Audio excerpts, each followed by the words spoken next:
Hello and welcome everyone to another edition of the Playbook for Performance podcast. I'm your host, Coach Shauna Gordon, and I'm here to make work fun again by building better leaders. Now, we have a book coming out at year end. It's about preventing polarization, and we really want to make sure that you are on board, that you are the ounce of prevention that is worth the pound of cure. Last week, we talked about the skill of questioning.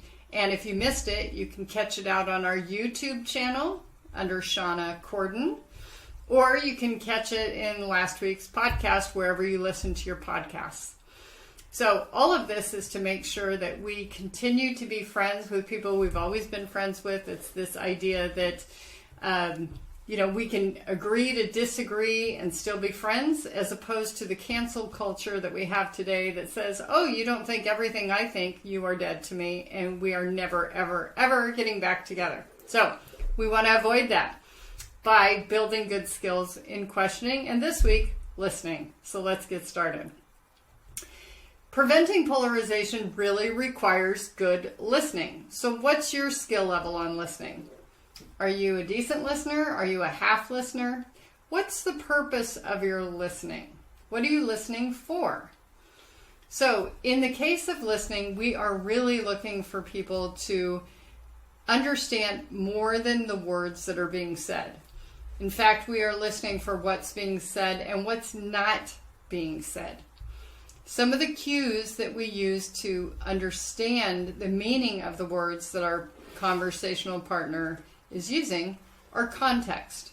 In what situation?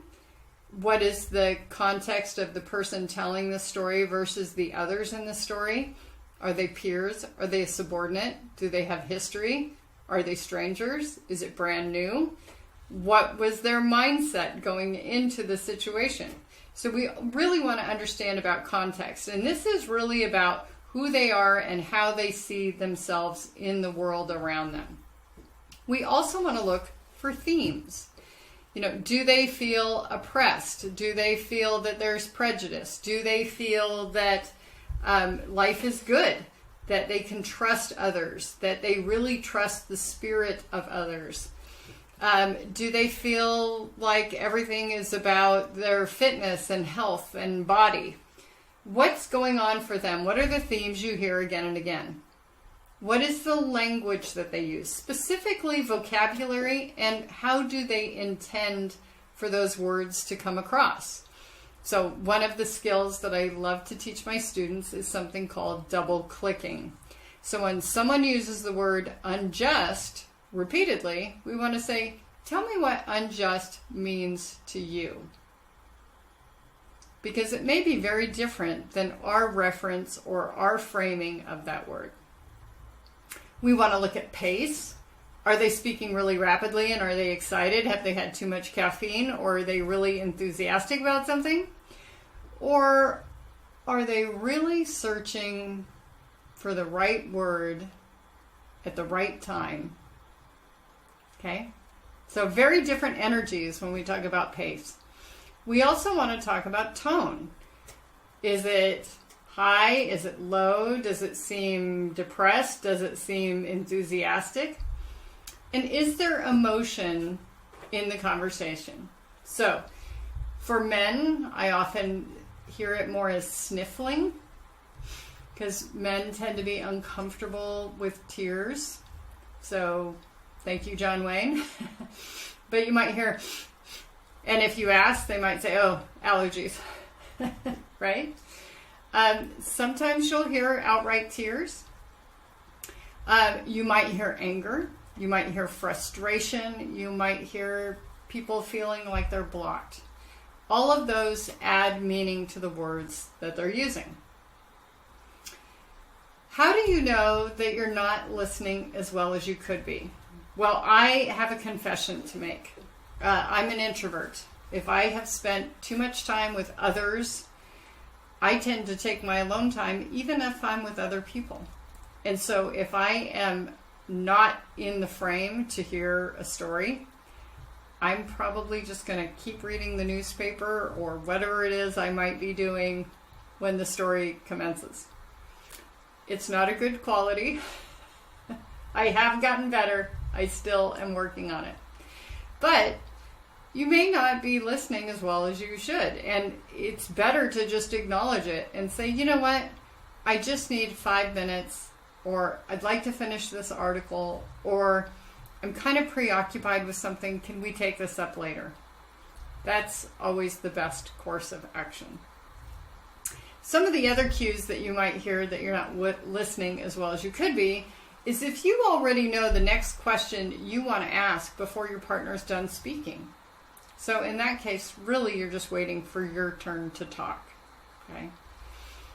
Another clue is if you interrupt. And I was taught this by a fellow coach. I think it's very wise. It is this idea that when you are interrupting someone, it's suggesting what you have to say is more important, or you are more important than they are. Which that was kind of a tough pill to swallow, because I did tend to get excited and interrupt sometimes when a client was going on in a case where I felt like I didn't need to understand the story. I just needed to move them forward. So if you're interrupting, that's what you're suggesting. The partner to that is finishing others' sentences. So when we finish others' sentences, we might think that, hey, that's really cute. We know them so well. We know exactly what they intended. But really it means that you don't trust that they can come up with a word. And again, that was another pill that's tough for me to swallow. Sometimes my husband will come in the room and he'll start talking about something and I'll go, oh, you mean this and this? And he hasn't mentioned that topic yet, but I know that it's something that has been on his mind. And it would be far better for me to allow him to finish his sentence rather than jump in and finish it for him. So that can suggest we're not listening. So what are the situations that cause us not to listen as well? Well, sometimes we're tapped out. We're burnt out from the day. We have exceeded our capacity to pay attention.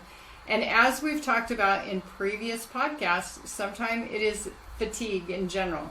We talk about decision fatigue. We talk about fatigue.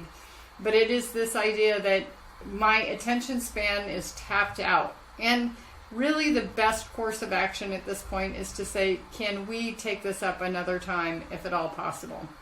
The other thing I would suggest is if you're in a time-driven situation, you have to make a decision in a meeting, you need to sign a contract, you need to do something like that, just to take a 5-minute break.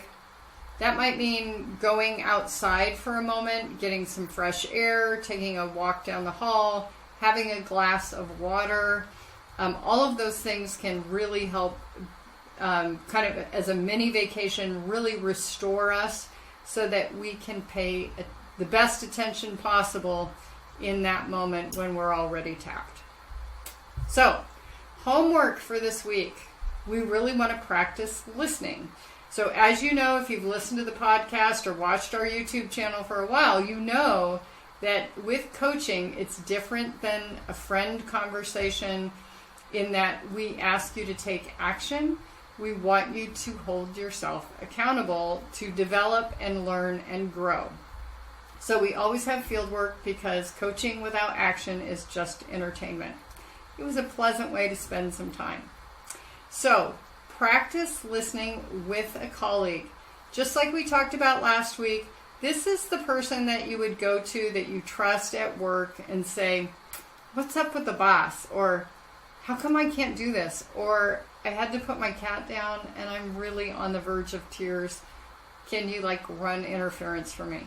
That's the kind of friend we're talking about when we say practice with. Not just anybody. As Brene Brown talks about in her work, not everybody deserves to hear, our intimate details. Okay. One of the best ways you can do this is just to record a Zoom call, collect the transcript. There's a great service out there called Rev, R-E-V, as in Victor.com. When you use Rev.com, you can get the cheap digital transcript. Again, this doesn't need to be a long conversation. It can be a short conversation. But one of the things that we want you to practice when you're done listening is what was the theme of that conversation?